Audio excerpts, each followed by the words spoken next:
Na kutoka ukanda wa pwani ya Kenya tuelekee katika kaunti ya Garissa ambako mama mmoja na mwanafunzi wa kike mwenye umri wa miaka 12 wameuawa kwa kupigwa risasi na watu wasiojulikana katika kaunti hiyo. Kisa hicho kimewaacha wenyeji na hofu kilitokea katika eneo la Garissa ya mjini, huku maafisa wa polisi wakisema kuwa wameanzisha uchunguzi kuhusiana na mauaji hayo.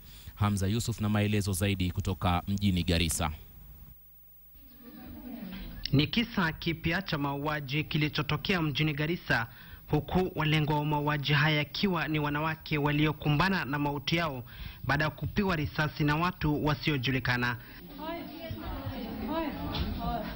Barlin Khalif Ahmed ambaye alikuwa mama mwenye umri wa miaka 50 na mzazi wa watoto 10 ni moja kati ya waliofariki katika hali ya kutatanisha. Kulingana na walioshuhudia ni kwamba kabla ya marehemu kuweza kukumbana na mauti yake, alikuwa amekaa hapa kuweza kupiga gumzo na wanawe. Yadaiwa wanaume waliojihami waliingia kwenye boma hili na kuanza kuzima nguvu za umeme.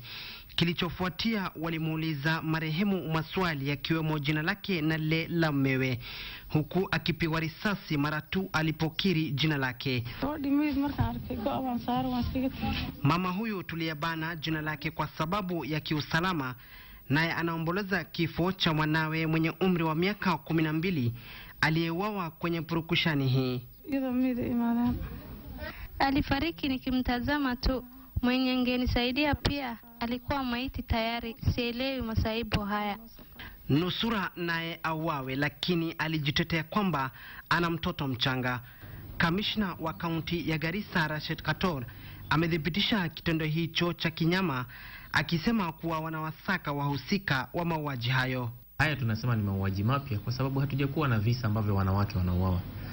Sasa tunajaribu kufikiria, wengine wanasema kulikuwa na ugombano kati ya wanawake fulani katika wiki 2 zilizopita. Pia tunaangalia hii. Wengine wanaanza kutaja makundi yanakosana kisiasa, na wengine wanaweza kusema ni ugaidi, lakini mpaka tuweke habari kamilifu. Wenyeji sasa wanaishi kwa hofu, wakihofia usalama wao, huku kina kikubwa ni kwamba uhalifu huu umefanyika wakati ambapo walinda usalama wamekuwa wakishika doria katika mji wa Garissa, hasa nyakati za jioni. Hamza Yusuf, KTN leo, Garissa.